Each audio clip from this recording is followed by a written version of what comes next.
This episode of Idle Thumbs is brought to you by Squarespace, the fastest, easiest, most professional, user-friendly, customer-supported way to make your very own online website, portfolio, blog, or store. And if you go to squarespace.com, you can get 10% off your first order with the offer code THUMBS. Get your free trial, no credit card required, free trial, and start making your website. And then when you're ready to check out, offer code THUMBS, squarespace.com. Thumbs is short for Idle Thumbs, which is what this podcast is. What an insightful observation. I saw the first Santa Claus movie, and this is the second one. What?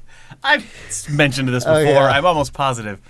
That's just my favorite kid observing a thing that is in front of them. When I was in a movie theater and the trailer for the Santa Claus II showed up, which is the Tim Allen Santa Claus movie, and the kid right in front of me just like really proudly turned to their mom and said, "I saw the first Santa Claus movie, and this is the second one."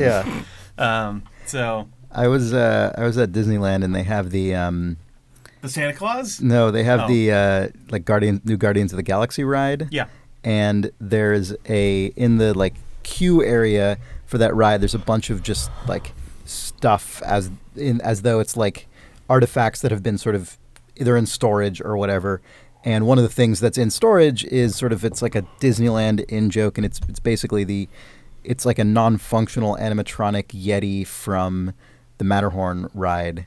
And there was a little girl who was in front of me in line, and she was probably like 5, and she was pointing up to it and going, "I'm so happy right now." And I followed her point, and she was pointing at the Yeti, and then she went, "They have a baboon." it was just very good. I'm very happy. They have a baboon. That's what a baboon is, Chris. Apparently you are not familiar with baboons. I don't know shit about baboons. You know what I know about? Video games.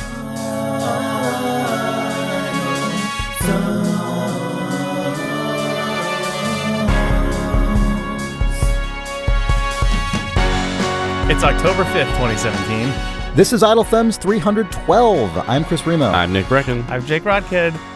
Welcome back. Welcome back. Welcome back to Idle Thumbs Video Game Podcast. The IGVGP. ITVGP? What? IGUP? What?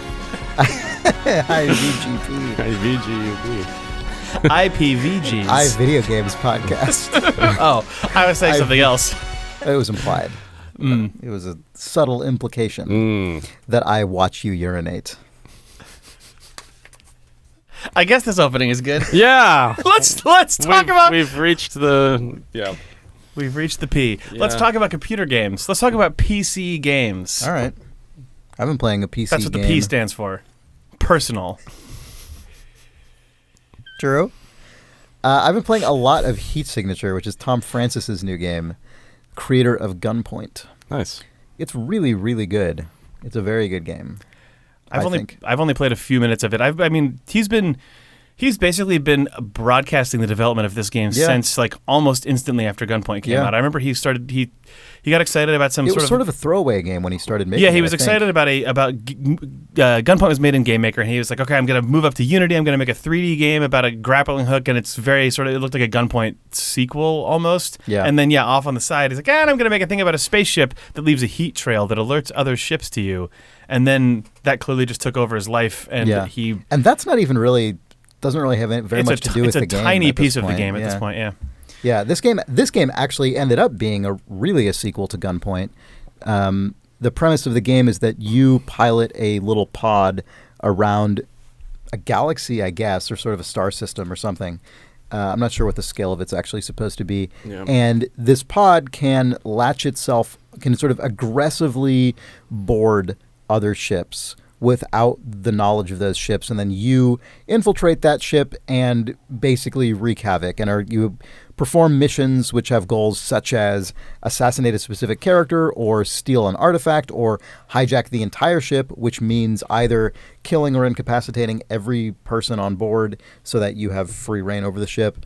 And in doing this, you are playing a top-down game that is it is in a lot of ways very similar to Gunpoint, which was a side perspective 2D game. This is a top-down game that almost feels like sort of Hotline Miami or that style of like intense bursts of top-down violence, but with the kind of overlapping systems and cascading side effects of Gunpoint or a Spelunky or something. Yeah, calculated outcomes or calculated actions hoping to achieve an outcome that then inevitably goes wrong. Like, I'm going to try and shoot this guy, then teleport his gun to me, then swap places with this character and throw them out the airlock.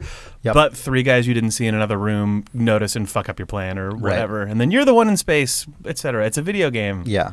It's a very video game, but it is very, very good.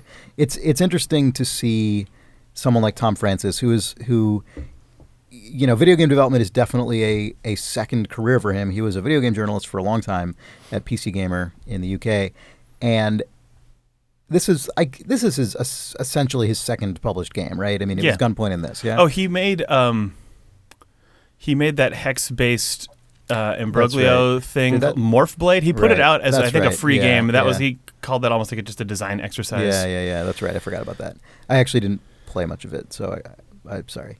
But this is like his second major release. Like commercial, major commercial release. Yeah, it's very interesting seeing how much of a design sensibility and sort of design trademark he already has. I mean, obviously, his next thing could end up being something totally different, but Heat Signature sort of started out as something quite different, but has ended up incorporating a lot of what made Gunpoint, I think, successful, both commercially and I think just on the design level. He clearly is very interested in these micro moments of interaction with a lot of different systems that can collide and kind of operate in that space, Jake, that you were alluding to, of sort of complex planning and unintended consequences, which is also what a game like Far Cry 2 or something traffics in. But his games do it in 2D in this much more focused, like pixel perfect kind of mode. Yeah, this doubles, like Heat Signature doubles down on that in a way that Gunpoint even doesn't, because the biggest change, other than the fact that Gunpoint was side-scrolling and had gravity, and this is top-down and doesn't have gravity in the way that a platformer does. That's obviously a change, but the biggest change in how it feels is that this game encourages you to freeze time, and you have infinite ability to freeze time for however long you want. So this game is entirely about the precision of your intended actions. Like it makes no bones with letting you make the exact precise choice that you want to make, trusting that it's still not going to be executed perfectly. It's not, Gunpoint or something like Far Cry 2. It's very much, you're doing these actions amidst the noise of everything going on. Like Spelunky. Yeah, or Spelunky. But Heat Signature is like, you know what? You literally can take as long as you want to execute the most perfect version of the move, and I still believe, as the designer of this game, that something is going to go wrong, that you're going to have to improv, that everything, just like the number, because, you shoot a gun, and it has a recharge time that has to exist in real time before you can shoot it again, and it trusts that enough shit is going to happen just in the time it takes any of your available verbs to recharge. Yeah, it's really cool. That ability to be precise. It feels like and that to quickly chain off something you're saying, the recharge, every item you use in the game, whether it's a weapon or anything else like a teleporter or a trap or anything, everything has a cooldown, and some things have very small some things have a cooldown of like 0.3 seconds, which sounds like nothing, but the game encourages you to operate in and it's very good. It's a cool thing in the game, almost this like frame by frame mentality. So you fire off, a shotgun blast and then instantly pause again and go in, and you can't just do that again. You have to wait, maybe half a second or an entire second, and that's a really long time. An entire second of game time, not of game time, right? Exactly. Yeah, which not freezes of real every time you pause. Yeah. And so in that second before your shotgun recharges, you might have already teleported somewhere, like fired off a beam that deactivates a guard's shield, knocked out the guard with a wrench, teleported his gun to you, fired that gun all before your first gun has cooled down. And that is like a big part of what this game feels like to play. Yeah, Super Hot obviously has a little bit of this feeling. Super Hot is the first-person game where time only moves as fast as you're moving, more or less. Like, if you stand still, time moves incredibly slowly. And that game is meant to give you the feeling of being like a Matrix man or a John Wick or something. A Keanu Reeves, basically. And then Transistor by Supergiant, which was the game they released after Bastion, was also about freezing time and executing moves. Those are... I don't know how to describe Gunpoint in a way that differentiates it from those, but Gunpoint is very much more about the precision of your moves and then watching the fallout and reacting to it, as opposed to both Transistor and Superhot feel like you're given an opportunity to plan and to feel cool, but you're still almost always reacting. Double checking, you mean to be referring to Gunpoint and not Heat Signature? No, what did I say? Gunpoint. I said Heat Signature. No, I meant Heat Signature. I'm sorry. Okay, just double checking. Oh, geez, I confused everything because I just buried my own brain inside of that sentence. And video game names. Holy crap! In Heat Signature, it feels like I've felt, even in like the hour I've played of Heat Signature, like I'm planning and executing plans, like micro plans, and then reacting to the fallout. Whereas in Transistor and Superhot both, I feel like I've been imbued with a superpower to help me defend myself against the world attacking me. It's a difference, but I think it's an important one. No, I think that's true, although I will say that the more I play of Heat Signature, the more I start to feel like a Superhot-esque superhero. Okay. I'm at the point now where the game grades missions into difficulty levels that start at easy and then medium and hard and then audacious and then mistake. And I don't know. I think I'm getting that right. I don't know if they go higher than that. I don't think I've seen them. There might be an impossible or something. I don't remember. But anyway, I've done a number of hard missions. I think I've maybe only done one or two that are harder than hard. So I can't. I'm not sure. I'm sure this changes and becomes definitely less feasible at the totally ridiculous difficulty levels. But I will say, having played a number of hours of this game and feeling fairly fluent with the basics of its systems, I'm now at the point where I will often just like kick a door down and bash into. I mean, figuratively, and just charge through through the corridors of a ship and just be dodging bullets and pausing and just using my wrench to basically zip from guy to guy to guy and just bash them out, one by one as I just basically. That's never how I feel when I play Superhot or Transistor, is what I was saying, I guess. I feel like the world is basically just floodgates of impossible people coming at me, and I'm barely defending myself because of the fact that I can pause, whereas like what you're describing sounds so much more like being an aggressor to me. Mm-hmm. But maybe that's just my play style. Like, I feel like I play Superhot incredibly defensively because I have no way to survive otherwise. Mm-hmm. Often what I do in these games is I will just keep playing that aggressively until I get good enough at it that I can just do it. But Heat Signature also, I mean, there are also missions I play that just cannot be played like that, where enemies just have shields that are invulnerable. Where you have to get more teleportation or body swapping or whatever. Yeah. But it's got a lot of different sort of modes in it, and it's not literal modes, but a lot of different types of play in it, and it's very good. There was one story that I actually wrote down because I wanted to not forget the specifics of and communicate on this podcast because it was amazing, and it really it sums up the kinds of weird things that can happen in this game that are very good. Hello, Idle Thumbs readers. This is Chris speaking to you from several days after the recording of this episode. And I must warn you that if you are deeply familiar with the mechanics of Heat Signature, you are going to realize that the story you're about to hear has details in it that either don't make sense or that have different implications about the situation that what I implied, or that simply demonstrate me to be forgetful.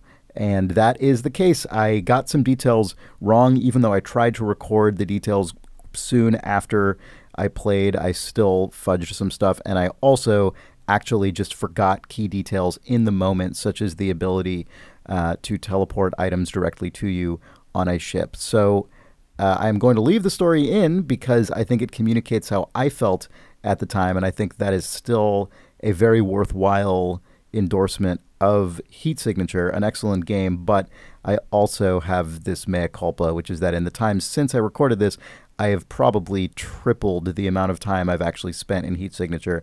I have a much deeper understanding of the game now, and my skill level has gone way up, but I definitely fudged this story a little bit unintentionally, and so you don't need to contact me to tell you all the ways in which the story doesn't quite add up, because I already know all of them, and I apologize to you, but here is that story as I originally told it anyway.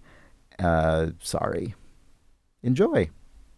So I had a mission where I had to capture, which is important, not kill a guy, which means he had to be knocked out, and then either I had to take him back, like carry him back to my pod and escape, and then bring him back to the destination. Or commandeer his ship. Exactly. Or I had to commandeer the entire ship, which means wipe out everyone on the ship, and then this person is unconscious, and I pilot that ship back to the home base. So either of those works, but he cannot be killed. And I also had to do it without tripping any alarms. And the way an alarm is set on the ship is... An alarm isn't set right when you're seen. An alarm is set when an enemy has seen you for long enough. It seems like it's about a second or so that they are like definitively sure that you are an intruder, and then they will. They have like a little sort of Metal Gear exclamation that slowly fills up. It fills up and then pops when it's time for alarm. Exactly. Yeah. So I went into this mission with only a sword and a key cloner. So I had a short blade, which is a sword that can is very, very short range. There are melee weapons that have a longer range because you can dash with them. This one's only a couple meters in range. And then a key cloner, which is something you can use to basically steal a guard's key without actually having to come into physical contact with them or kill them or anything. It's very useful. You just have to be like within range of the key cloner? Yeah, you have to be within range, yeah. So anyway, I didn't have any non-violent weapons, which was a problem. The way I tend to take missions in this game is to just not pay any attention to the requirements and then just deal with them when I get there, because I don't like having to read. And I feel like I'm very bad at using the mission structure in this game to actually end up with enough money and stuff to buy anything. So I end up just sort of accepting whatever mission and just doing whatever is required. So anyway, I realized too late that I was in this mission and I needed to, it was literally impossible for me to complete, at least with the tools I had at the time I began the mission. So anyway, nonetheless, I started going through and taking out guys and unlocking doors and doing this stuff. I got to the point where there were 3 guys left in one room, like sort of down a long hallway, and one of the guys was the target. One of the guys was just a regular guard with a gun or something, and the last guy had a wrench. So I was like, okay, great. I can kill the wrench guy, take his wrench, and then I'll be in a position where I can knock out the target and whatever, then I'll just kill the other guy and I'm good. Mm-hmm. So at one point, because they're at the end of a long hallway, it meant that I couldn't just run into the... I didn't feel confident just... the way guards work is they will go on a sort of errand patrol where one of them will leave their spot and go like fiddle with something and then walk back to where they came from. Then a different guard from the same room will go do an errand and come back. But because they're at the end of a long hallway, it meant that I never had a moment where all 3 of them were just standing there like ready for me to sneak up on them and just execute like a crazy whirlwind of death, because one of them was basically always leaving the room and going to do an errand. And because I didn't have a long range weapon, I didn't want to just like run down a hallway at one of them because I didn't have anything. I didn't think I'd be able to get to them before they would do something about it or set off the alarm, which was actually the main problem. So anyway, at one point, the target and the wrench guy were both on an errand, and the target was ahead. So when the target passed, I silently killed the wrench guy, and then so now wrench guy was dead. Target his errand was like right there. So he was already starting to turn around and come back. So I'm like, shit. So I just ran carrying the wrench guy's corpse, and I ran all the way back to the room where those guys were stationed, dumped the corpse, killed the other guy immediately.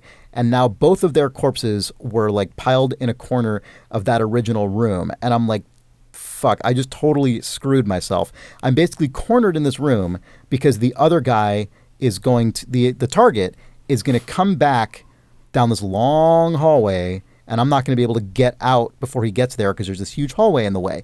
And because I'm an idiot, I didn't pick up the wrench before I did any of this, so I still don't have a non-violent weapon. So I'm like, what the hell do I do? So I'm like, fuck, okay, I'm just going to make a... And I couldn't let the target see me because he would set off an alarm and I'd fail the mission. So I'm like, I'm just going to make a break for it. I'm going to run as far as I can in the other direction. I'm just going to try and like make it out of this hallway before the target turns the corner and like goes in that hallway himself and sees me. I did not make it. And like as he was about to get to me, I'm like, fuck, what do I do? And I just took the only weapon I had, which was a short sword, and I like sort of threw it, and it bounced off a wall and hit me and knocked me out. So I'm there like bleeding out on the ground, and then he comes around the corner, sees me, I'm unconscious, just picks me up, drags me all the way to an airlock, and throws me out into space. So I'm like, well, fuck, this sucks. So I'm out in space, and I figure, well, I might as well at least like pick myself up in my pod. So even if I fail the mission, like, you know, whatever, mission's fucked, but at least I can like pick myself up, and this character won't die. Yeah, in this game, when you die, you start as a new character. You like pick a new character to start as, and then keep playing in the same kind of persistent universe. So I'm like, whatever, at least I can do that. So I pick myself up, and I'm like, yeah, you know what? Let's just like see what happens. Let's go back to the ship and just see what the deal is. So I have my pod pick up my body floating around in space. You have a certain amount of time before you run out of oxygen in space where your little pod can still grab you. And if you don't make it in time, you just suffocate and die. But if you do make it, you can just keep playing. So I piloted back to the ship, and I realized the target, like no alarm had been triggered, and the target was still like walking through the hallways and had not discovered the corpses. So here's what actually happened. Because the target never personally encountered me as an active threat, he never raised the alarm. And in throwing me out, he had to walk all the way back to the other end of the ship and throw me out of the airlock. So he never walked to the end of the hallway. So he never walked to the inner hallway. He was walking back to the hallway when I got there, but he still wasn't there. So I'm like, oh shit. So I board the ship again and I fucking book it. I grab the wrench like on the way, and I'm like just hoofing it down that long hallway that the target is walking down, and then literally like 3 steps away from him getting to the corpse room and turning the corner and seeing his dead friends, my wrench slams into his head, he's knocked out, and my mission was complete. It was fucking unreal. Like, all of this was happening in real time as I was like picking my body back up from the vacuum of space and like dashing back to the ship. Like as I was doing that, he was like doop-a-doop-a-doo, like walking down the hallway about to discover his dead friends. And I just made it on there and just legged it and knocked him out, and that was it. It was crazy. I couldn't believe it. Like I've had a bunch of missions that I ended up completing after picking myself back up in space, but this was by far the most like down to the wire, outrageous circumstances where everything like came together in a way that allowed me to salvage it. It was amazing. That's really good. That's cool. Yeah. Are you on like a silence challenge this episode? What? No. Nick was just enjoying your heat signature story. I didn't want to interrupt. Fair enough. You just did a very aggressive head nod. And I thought you were trying to communicate something without saying anything. No. He's trying to communicate his true opinion on heat signature. He loves it. 1 nod. Yeah. Out of 2. Nick nodded at it. That means that he loves it. The most withholding of Idle Thumbs' panel of judges. Yeah. If you just get that. Get that handshake. Hit that. That solid nod. Yeah. Mm-hmm. He got the Nick nod. Mm-hmm. Hashtag Nick nod. Sorry. Spread the word with hashtag NickNod. Ugh, don't forget to like and subscribe. Don't subscribe. Definitely don't. Please don't like me. You won't like it. what a torturous existence that would be if someone for some reason decided it would be really funny to make a YouTube series in which they basically just beg you in tears to not subscribe to them because they don't want you to, but they feel compelled to keep pushing content up because you're supposed to put content online. Because just as a person? Yeah. I thought you were saying like every time you episode. Every time you follow me, I get an electric shock. So please don't. Oh God. That would be an instant failure. Oh yeah. It would be an instant success. Yeah, that's the thing. It really depends how you're looking at it. Well, yeah. God, like this person to electrocute them. Oh my God. Yeah. That's a nightmare. I actually can't think about millions. That. That is so distressing to think about. Because it would work. Yeah. It would be a disaster. Yeah. There would just be a charred human on the webcam. Yeah, they would be dead instantly. That's a horrifying thought. All right, God. Well, see what happens when you ask me to speak? Yeah. Do not like. Do not subscribe. Don't listen. Don't do it. Anyway, Chris is going to be streaming Heat Signature with a little something extra on the side later this week. Internalization, 80%. Do not up the internalization. Do not up the percentage, please. Yeah. Hey folks, it's Chris from the future again. Just popping in to say that I actually did end up streaming Heat Signature in totally normal, non-surprising ways. I just played a few hours of Heat Signature. And you can find that on our YouTube channel at youtube.com/idlevideos. Nick, you've been playing StarCraft II. I have. How's your internalization of that game going? Not bad. Why? I have to, before you actually talk about that game, I'm actually curious. Yeah. I guess on the last episode, I don't actually remember, you mentioned StarCraft I Remastered.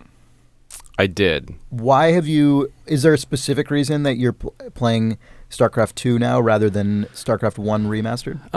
Did you even consider going back to StarCraft I? I mean, I'm mainly playing StarCraft II because Janelle got into it. Mm-hmm. Is this because you guys watched some competitive StarCraft II? I think it's funny. Like, I feel like 2 years ago, we were talking about StarCraft, or probably on the show or something, and she was like, "Oh, I'm interested. I would like to see like that game. Let's play around or something. You can just download it for free now and play kind of like just a like unexpansioned version play like of the it or Spawn something." copy. Yeah, exactly. And she didn't really get into it at all then, but then for some reason, in the last couple of weeks, she was just like, I'd like to give it another try. And she has just become this like monster of just like needing to play StarCraft II at every possible moment that she is not doing something else productive. Like during lunch, it's like an hour and a half of StarCraft II. Like when she gets home, she's like, "Can we play StarCraft?" I'm like, Jesus, like she has completely devoured this game in a way that she's never devoured any other game to my knowledge. And so that's basically why. I mean, I played a round of StarCraft Remastered, and it's a good HD remaster. It's really cool that they did it. But man, it really points out just how crufty that game is in some respects. It's really hard to just control your stupid units. So I was just like, all right, I'll just I'm glad I bought that. I guess fit over here. Yeah.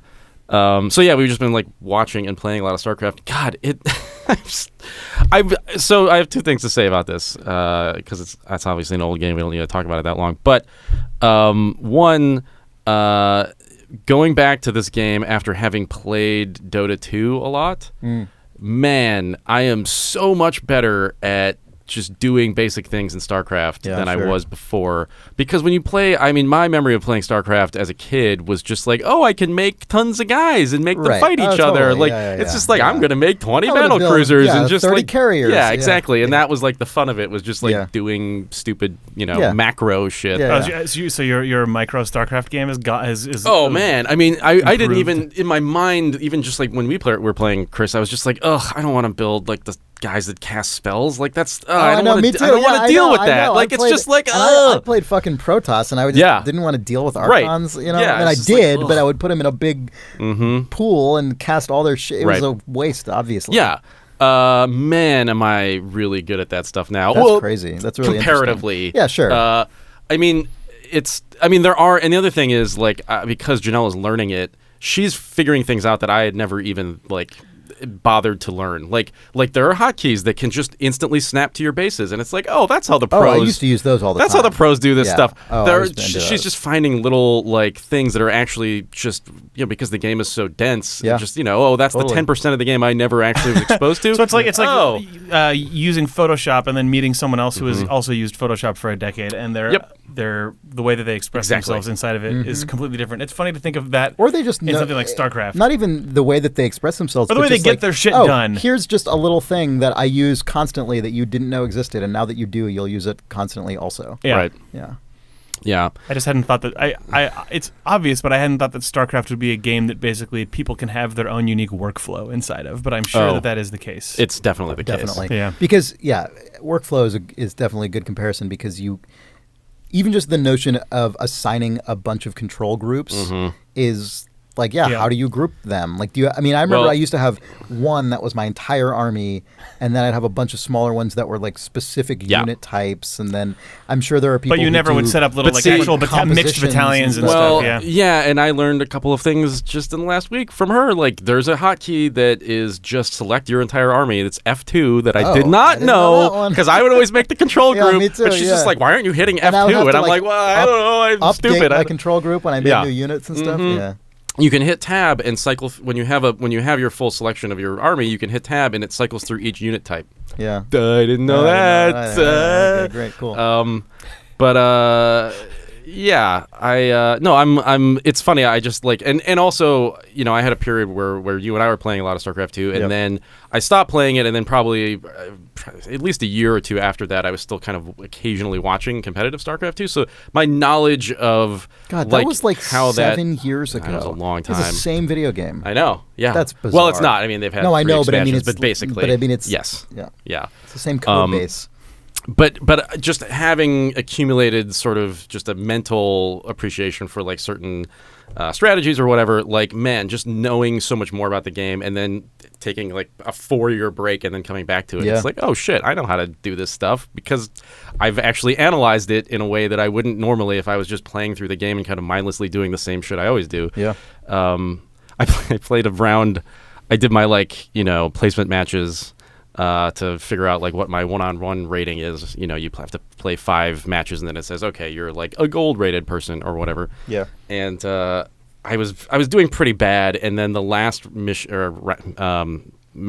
I was playing, this guy was clearly really good, and like he had like cool guy handle, like sick StarCraft player handle, and he was like, he said GLHF, which means like, oh shit, this is a guy who plays a lot and I'm gonna get owned. And it was really hard, and I was just like sweating bullets and like doing all this stuff. And by like 9 minutes in, I was like, I think I'm going to beat this guy. And he started chatting to me, and it instantly transported me back like at least 15 years, because he was just saying stuff like text chat messages. Yeah. Oh yeah, and he was saying stuff like, he's like, I don't think your counters are very good. And I was like, oh my God. I was like, I was just like, okay. He was like, no, I mean, they could really use some work. And I was like, I'm beating you right now. Your counters aren't very good. I beat him, and then he takes it to like private messages. Oh my God. And he's saying things like, so I clearly you're like really good because you've been playing a lot. And I was like, no, this is my placement matches. I haven't played in like 7 years. And he was like, you're lying. And I was like, I went to my profile and I was like, clearly based on my profile, I literally have not. You can see your match history. And I was like, look at my match history. I've literally not played in like 7 years. He was like, well, you played against the AI in 2013, so And I was like, what are you talking? Yes, he was just the most frustrated nerd, and I was like, all right, I love this. Back. I'm back into this. I can just. I was feeling sort of. I can't remember why I was thinking. Sorry, real quick. Okay. I thought he was going to go down the like, oh, I see you're using the unsophisticated cheese responses. It sounded like the guy was starting to get there and then got destroyed, and that was the end. Anyway, sorry. I downloaded and played a few rounds of TF2 over the last weekend because I just hadn't played it in a long time. And it's because the concept art, a former Valve concept artist put in his portfolio a bunch of art he had done when they were considering adding female variants of all the TF2 classes, and they were fucking awesome. Yeah, and it like and it made me remember back to how much I used to play TF2 and love it. So I was like, fine, I'll just reinstall it. And it had just been so many years since I'd been in a multiplayer game that was primarily text chat based, because it supports voice, but no one uses it. Right. And just the way that your brain goes, whoop, okay, and just reorients itself to I understand how social interactions are supposed to work when I'm playing a game, but occasionally taking a break to send a text message to someone who is either destroying me or I'm being destroyed by. It's a good mental space to occasionally put your head back in. It's not actually. It's fucking horrible, but But it is the sad you turn into a little 90s computer nerd meme of this is the Unix system, I know this. I'm like, okay, great. So it's just you, me, and this stupid text window.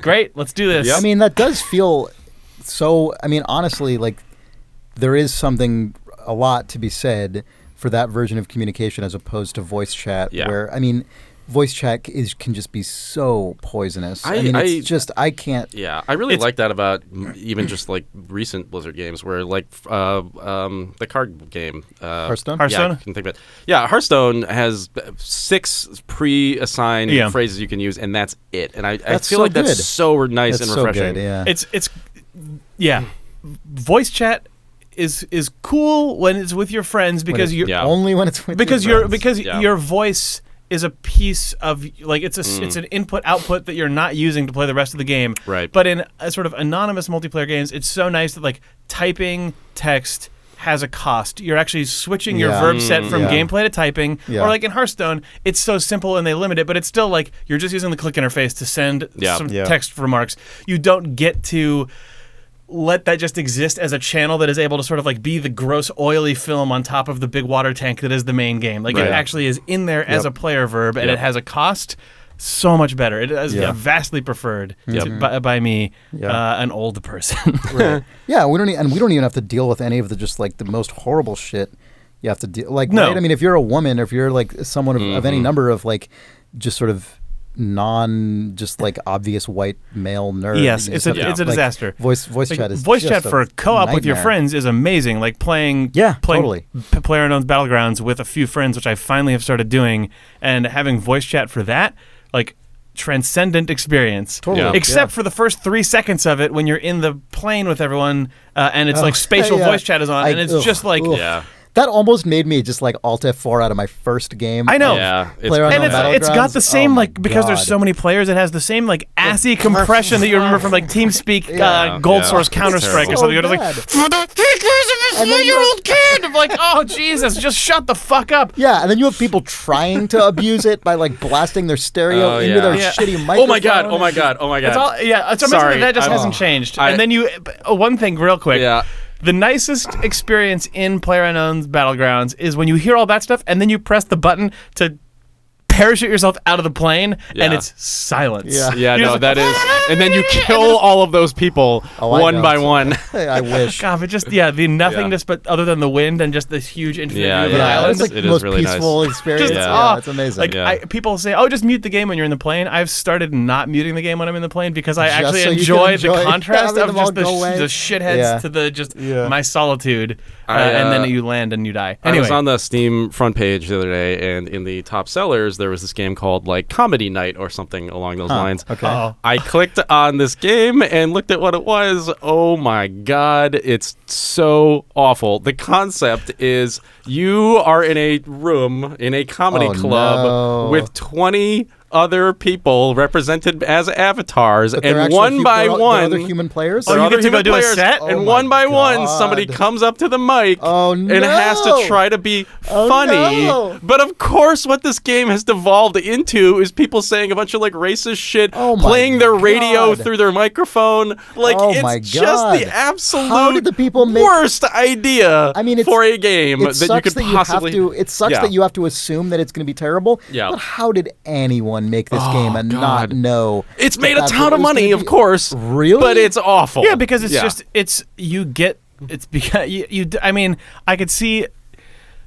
Okay, you and a handful of your friends who play games online, you could see this being a fun, possible chat room experience. That's like the best case experience, but the actual thing is, you're saying I get to pay a little bit of money and then say whatever I want to an audience of people? That's literally what that is. God. Interesting. Yeah, that just means it's going to also continue to like self-reinforce and just push everyone out who isn't. Yeah, that'll spiral down into an insane community. Oh my God, that is awful. Yeah, I can't even imagine. What if it's revealed that is someone's amazing online cultural anthropology experiment? They're going to publish this a paper 6 months from now. Yeah, we made a game called Comedy Club and put it on Steam. Let's see what happened. Yeah. It's very bad. I did want to say one quick thing about StarCraft II before we wind down. Oh, sorry, what? No. Excuse me? Are we wrap up our StarCraft II segment? Comedy Club.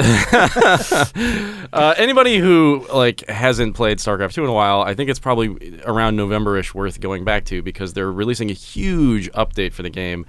And I went through sort of like what they're changing, and it's like a massive overhaul of this game in a way that even just like tiny changes that make me just think, oh my God, like this would be so much like if that had been the way these units worked in 2010, like fuck. For instance, like the High Templar, right? Like that is sort of just a casting unit that can't normally attack. So what would happen when you take an army is move your whole army, but then of course because they're on a move command with no attack that would stop them from moving, they just kind of wander into the enemy units and get killed at the front of a line if you're not sort of micromanaging all that stuff.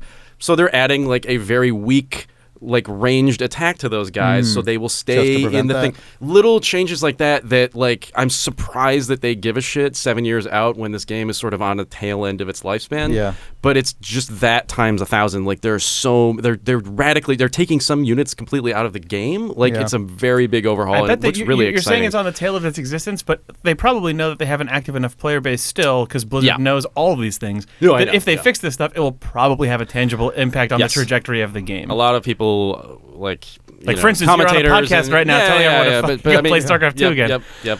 So anyway, I just thought it was worth saying that it's probably that's in November. Yeah, November-ish, I think. I don't know when they're doing it, but we should get some of that 2v2 going again. Yeah.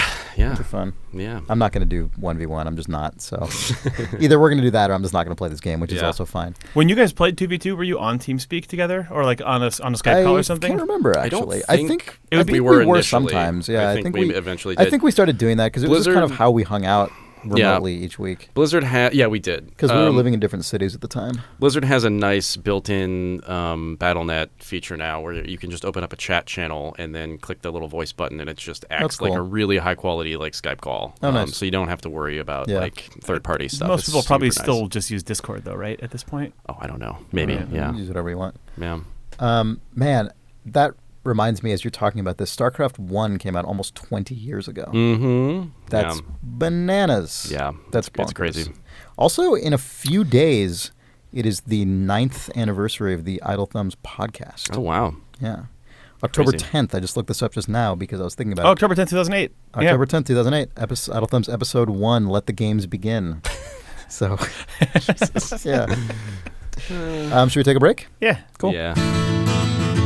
Hey, Jake. Hey. You know what it is right now? It is fucking autumn time. It is autumn time. It is autumnal as shit right now. And you know what that means? I can only imagine that it means that some sort of floral-based service is bringing us this episode of Idle Thumbs. For autumnal blooms. Holy shit. Yes.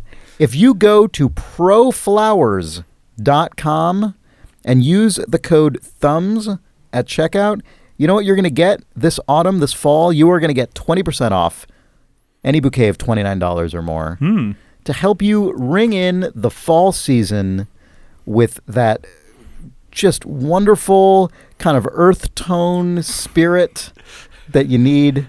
You got those cinnamon cider roses. Mm-hmm. That is a best-selling treat for fall. Just think about it. It's like basically the pumpkin spice of flowers. The cinnamon fighter. The cinnamon fighter. The Wothith. It's an autumn treat. It's an autumnal treat. If that's too autumnal for you, you can tone it down for just like 100 autumn blooms, the conservative choice, or even the more refined dozen autumn roses. Yeah, that's keeping it classy. So but I mean, if you just want to celebrate the autumn season, or if you just sort of live in a house that hasn't really had its color palette adjusted since the mid '70s, like this is just gonna like accent the shit out of your home. Yes. Or if you are like us and you live in San Francisco and seasons are meaningless random garbage, if you want to force that autumn wave into your home, exactly. Yes. Do it with blooms, autumnal blooms, cinnamon cider roses. And if you go to proflowers.com and use that code THUMBS at checkout, you'll get 20% off any of these bouquets of $29 or more, guaranteed to stay fresh for 7 days. I can attest to that. Bring that fall spirit into your home. You can also send these flowers to a friend, loved one, family member, or any combination thereof. I know, but that cinnamon spice roses is just like blooms is like I just want it, but you could give it to someone else. Proflowers.com with the offer code THUMBS. This episode of Idle Thumbs is brought to you by Harry's. Harry's. Yeah, Harry's. Very high quality and affordable shaving equipment sent to your home. And if you go to harrys.com/thumbs, you can get a free trial set, including a razor handle, 5-blade cartridge, and shaving gel. That is a $13 value for free. Just cover the shipping. But you get all that stuff. You can start shaving your face or wherever. Oh no! I used Harry's this morning actually to trim up my beard and give myself a nice little edge there on my neck. And just clean myself up. On my way out of the door, I looked at my Harry's razor and said, and then just went and recorded this podcast with a little bit of a neck beard. So, but I that was a choice that I made. Compare and contrast. It provided me the opportunity to make that choice. You had that opportunity. You too could have that opportunity for free by just going to harrys.com/thumbs. That is HARRYS. It's like the person Harry's. It's true. HARRYS.com/thumbs. Get your razor, your blades, your shaving gel. You get all of the stuff that you need to shave your face. It's true. It's harrys.com/thumbs. I hear a phone ringing in the distance, which I think is Nick trying to get back into the building, so I should go let him in. That's true.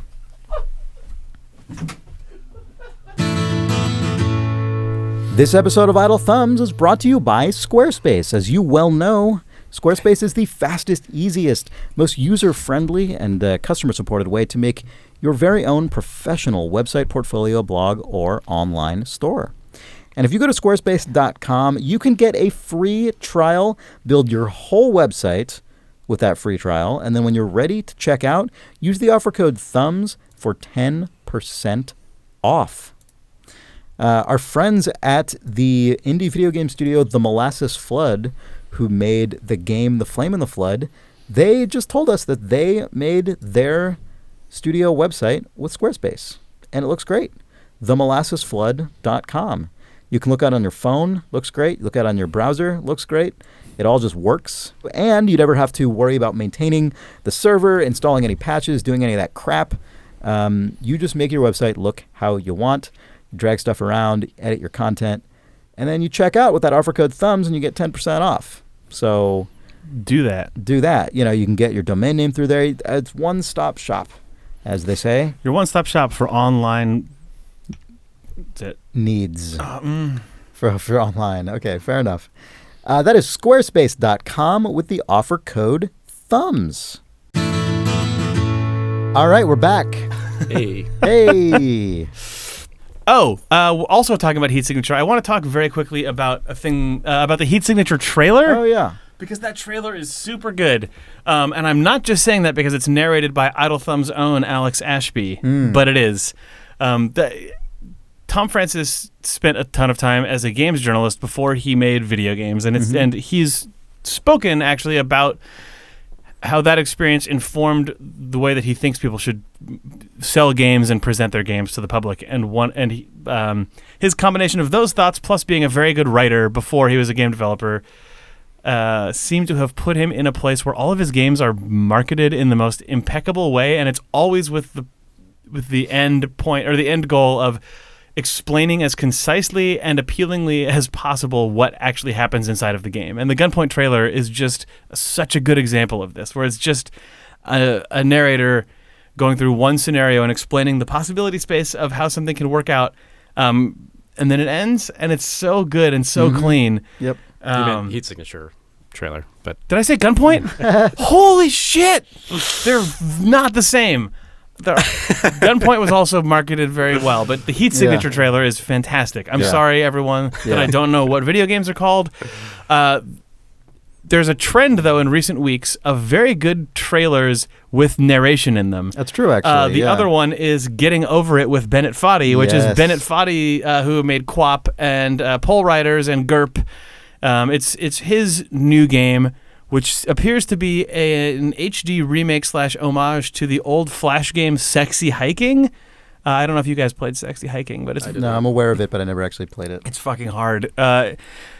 Getting Over It with Bennett Foddy, it's another one of his sort of physics hell games. In this game, you play as a sort of muscular man whose lower body seems to be stuck inside of an iron cauldron, and you have a big hammer that you can sort of swing around your body. It's a side-scrolling game, and the only way that you can actually climb out of up to the top of this mountain is by sort of hooking the edge of the hammer onto, like, just sort of greebly edges sticking out of the world and pull yourself up.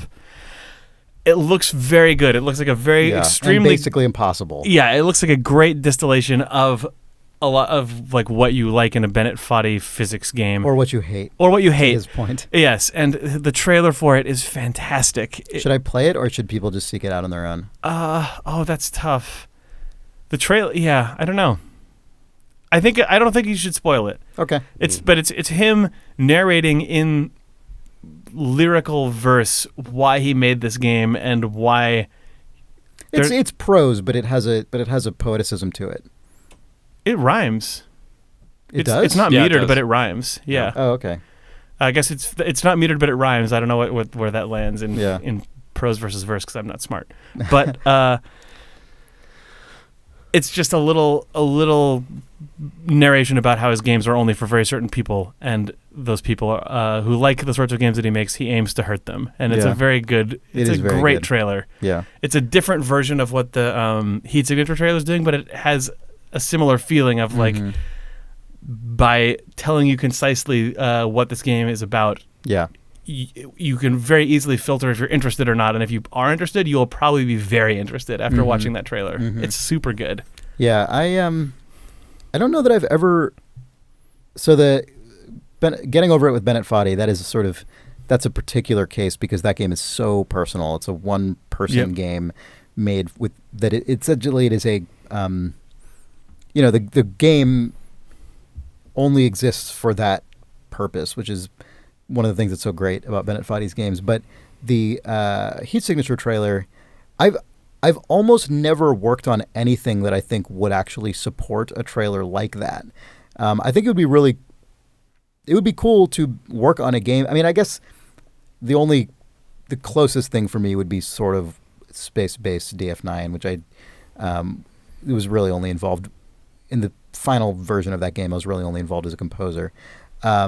But other than that, I haven't really ever worked on anything that could support a trailer where you straight up say, like, here's the possibility space, and here's what your options are, and here's what you would do. And watching that trailer definitely gives me sort of envy of, working on that kind of game that would actually stand up to that sort of just straight up presentation. Anyway.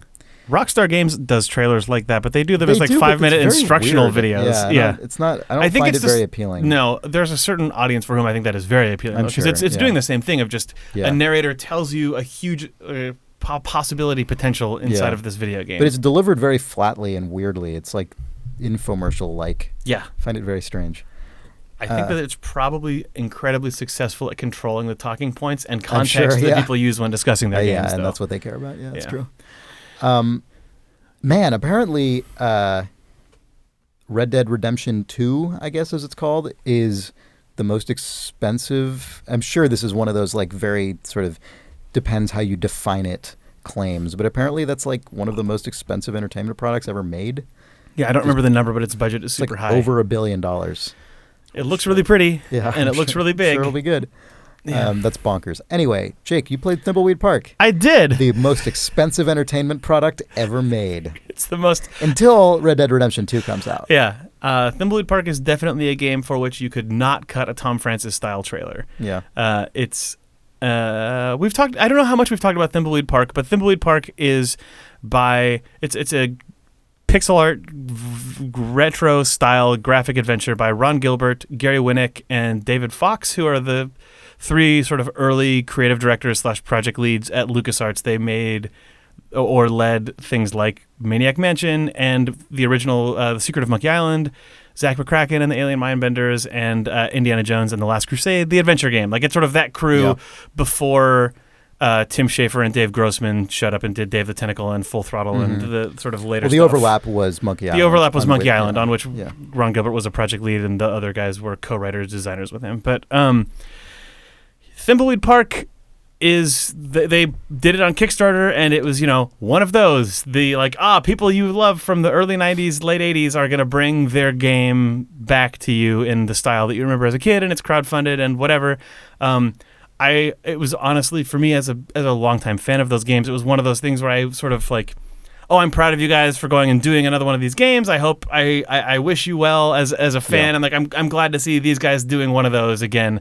But it's caught me in a way that I didn't expect. I've backed a number of Kickstarter sort of vintage things, and this one really captures that feeling of those old games for me in a way that there's a certain feeling in a lot of the old LucasArts games, especially, where you feel like the world is actually alive and you feel like you have, you feel like you're inside of that world, even though it's very far removed, and, it has puzzles and it has dialogue trees, but that just sort of overarching, sort of entrenched tone or mood, it feels like stepping into that game and deciding to play it almost feels like picking a book up that you're halfway through and reading it. And how do I describe this? I know what you're talking about. I like adventure games over time.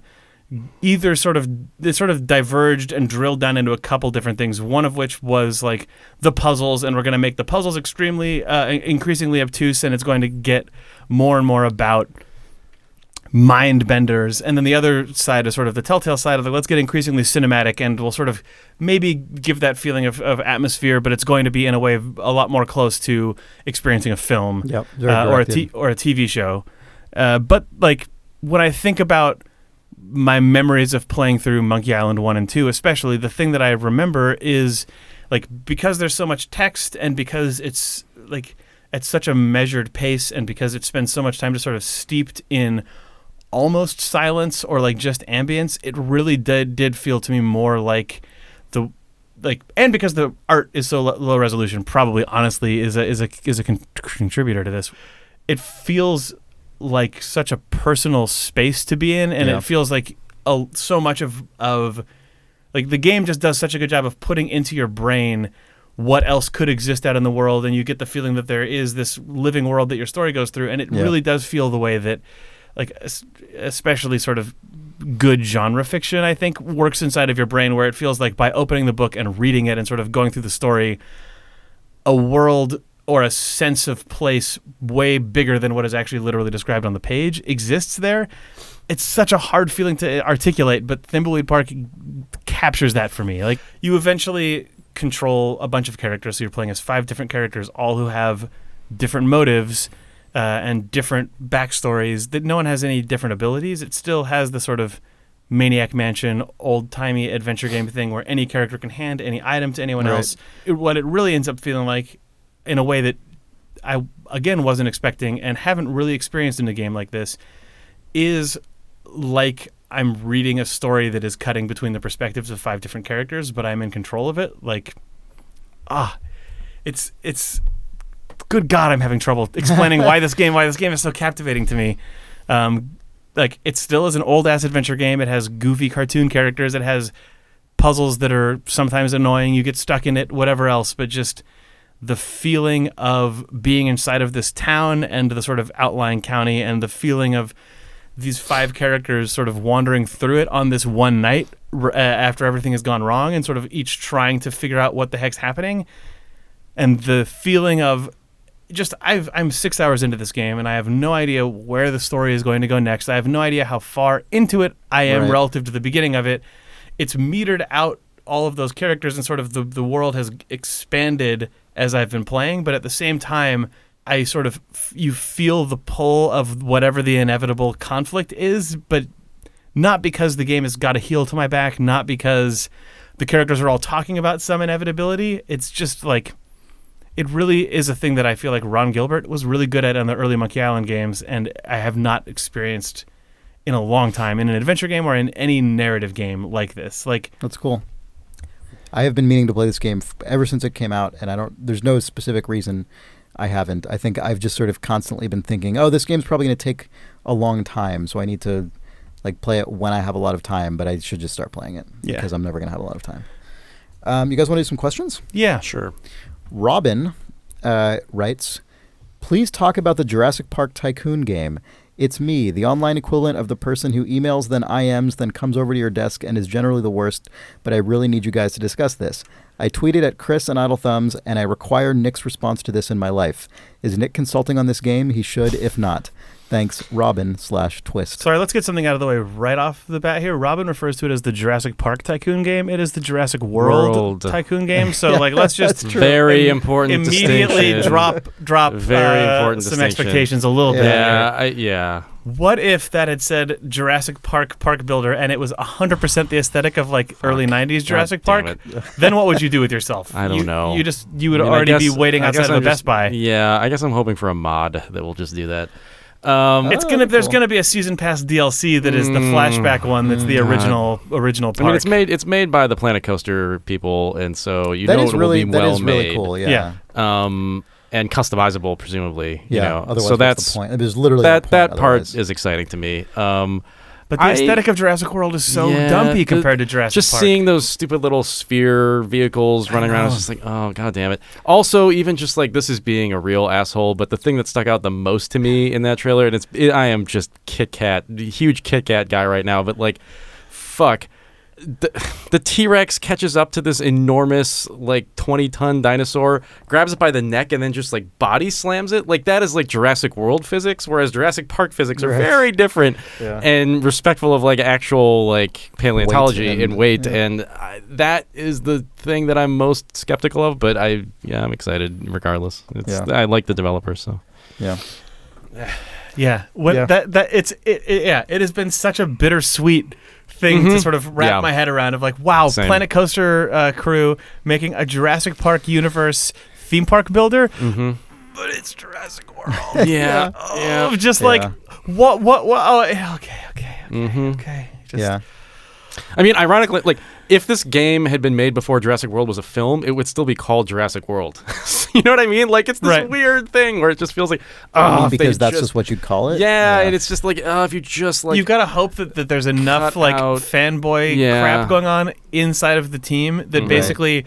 At Frontier. Jurassic Park in its entirety will exist as a subset of the buildings and structures and dinosaurs that you're allowed to put in. Like, that's hopefully the version it's just of it like, I could imagine. You want, I want to be able to put the little rolly sphere thing, fine, that could be in the game, but I also want to put the Range Rover with the glass top and the CD-ROM in it. Hopefully it functions the same way that a Roller Coaster Tycoon game does, like Planet Coaster, where you have to research all of those, like, oh my god, if it starts... And then you just it just starts with the original. That would be an amazing campaign, actually, if it starts with you just get your research... Actually, it would start with Jurassic Park 2 era garbage, because you got to, like, grow the dinosaurs. That's what I'm saying. If you start with all you get is a jungle island and a research facility, then you're and BD Wong. Then you're all you get is one BD Wong unit, and like the little robot arm that turns the eggs, and you research dinosaurs until they are in pens. Then it's like, okay, funding has approved the construction of the tour. Yes. And then you can place the roads. Yeah. And then you slowly build up to Jurassic World. Yeah. Or just stop. Or stop. That's the thing. Maybe that would be amazing. God, the Yeah. most amazing thing would be if that campaign was structured so that chaos theory was definitely in effect, and at a certain point it is functionally unsustainable, crashes into the ground, and then you have to wait 20 years for nostalgia to build up for you to get approved funding for your second park. Yes. Yeah. That I would like that version very much. I mean, I think it's safe to say we're all going to try this game. Oh yeah, certainly. Actually, I went back to Planet Coaster in the last couple of weeks cool. because they just released a Halloween pack or whatever nice. with like sort of dark rides and Oh, cool. Okay, let's check that out. Mm-hmm. Michael Sowen writes, thinking about a game as a collection of systems, is it the game's responsibility to make the player engage with the systems in interesting and meaningful ways, or should the player take it upon themselves to interact with these systems? The game Heat Signature is a good example of this, as it offers a lot of interesting ways to complete a level, but at least in the first few hours I played, it has not challenged me to use anything but the most basic tools, so I'm not finding the game interesting. Is that the game's fault or my failing? This is a really difficult question, I think. I very much remember playing the original BioShock, which is a game I loved BioShock from the first moment of it. I mean, the first moment of it is fucking amazing. That intro is incredible. But I think I spent the first entire half of the game basically just using like my shotgun and like the supercharged wrench. Oh, that's what I did. I had a sick wrench and a shotgun. I know that's a really common thing. Yeah. I think I just did like you lightning and gun shotgun plus everyone. lightning. Yeah. And about halfway through, I started. You lightning. I just lightning decided. shot. Yeah, I just decided like, oh, I should be using more of this other stuff. So I just started doing a lot more of the things the game offers, and it got way more fun. I mean, I had been enjoying myself thanks to just the atmosphere and everything going on in the game. But then the actual game part got fun as well.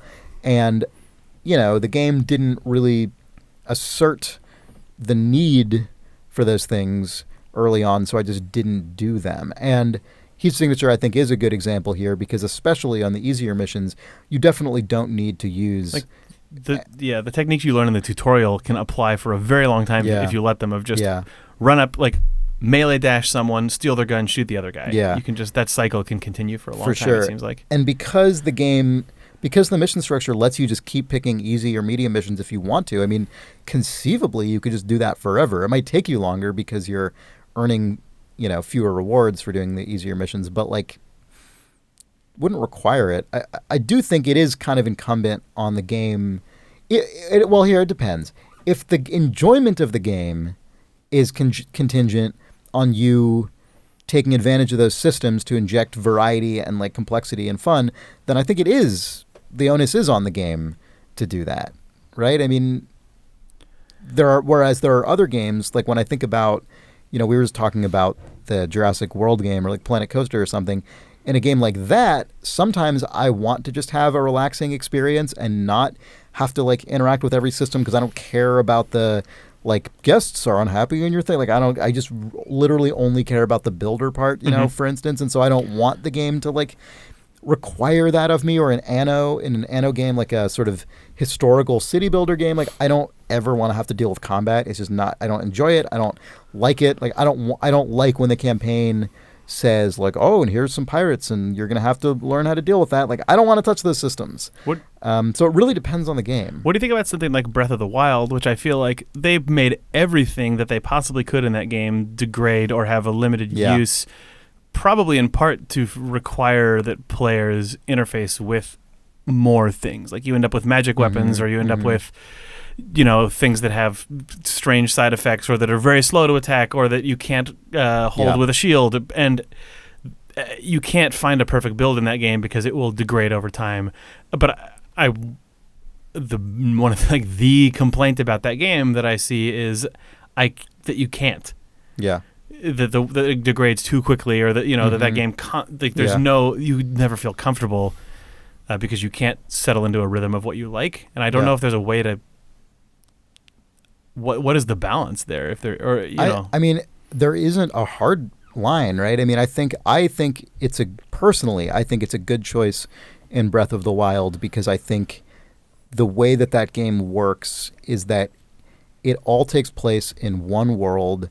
Everything that everything is connected to everything else. Like you're getting through a campaign, but that whole campaign exists in a continuous, exploration of this one place, and all the missions are all part of it. Does Heat Signature ever have any explicit "you can't kill anyone" on this missions? Like all you're going to be doing is knocking people out and teleporting. I think so. Yeah. Well, actually, I don't know. I'm actually not sure about that. I I haven't completed the game. I said heat signature, right? Not gunpoint. You did. You did. Okay, good job. There are increasing modifiers that are added to missions with different stipulations like that, and if those exist, I probably just deliberately haven't done them yet because those tend to be marked as like very difficult missions. But there are things like that. There are definitely things like that in Heat Signature, and I think stuff like that is really cool. Like I used to not do missions. I used to steer clear of missions where, guards and bosses had the sort of invulnerability shield, and now I don't steer clear of them because I feel more confident and I like the game pushing me to use more of its systems. Yeah, I'm sure that missions, the more you get into missions like that, the more you have to mix it up because you can't just bash everyone to death. Yeah. Huh. So, I mean, I think it really depends what the game is about to begin with. This is totally subjective, and obviously, like, the designer of the Anno games or Planet Coasters would disagree with me about this, but, like, I don't think Anno is about combat, personally. Like, I just, as someone who's played many, many, many, many, many hours of those games, like, I don't think it's good at it, and I don't think it's what the game feels like it's about. So, to me, the assertion of those systems feels extraneous, right? But that's just my opinion. Like, I'm sure there are other players of those games who would disagree, and the designers may also disagree. So, I don't know. It's like you can't make the perfect call on that, right? Yeah. Do you have any opinion about that, Nick? No. All right. Well, on that's our episode of Idle Thumbs. Thank you for listening. We'll be back next month with another one of these. If you enjoyed this podcast, tell a friend. Consider rating us or reviewing us on iTunes. And that word of mouth, telling a friend, that really does a lot. Spreading it on social media, doing whatever. It is the absolute best way we have to find an audience for this show. Our website is idlethumbspodcast.com, and there you can find links to all the different sort of where to subscribe to the show, links to what we talked about, all of that, everything else you need. You can send us questions to questions@idlethumbs.net. We will do our best to answer them. For Idle Thumbs, I'm Chris Remo. I'm Nick Brecken. I'm Jake Rodkin. Bye. Goodbye. Goodbye.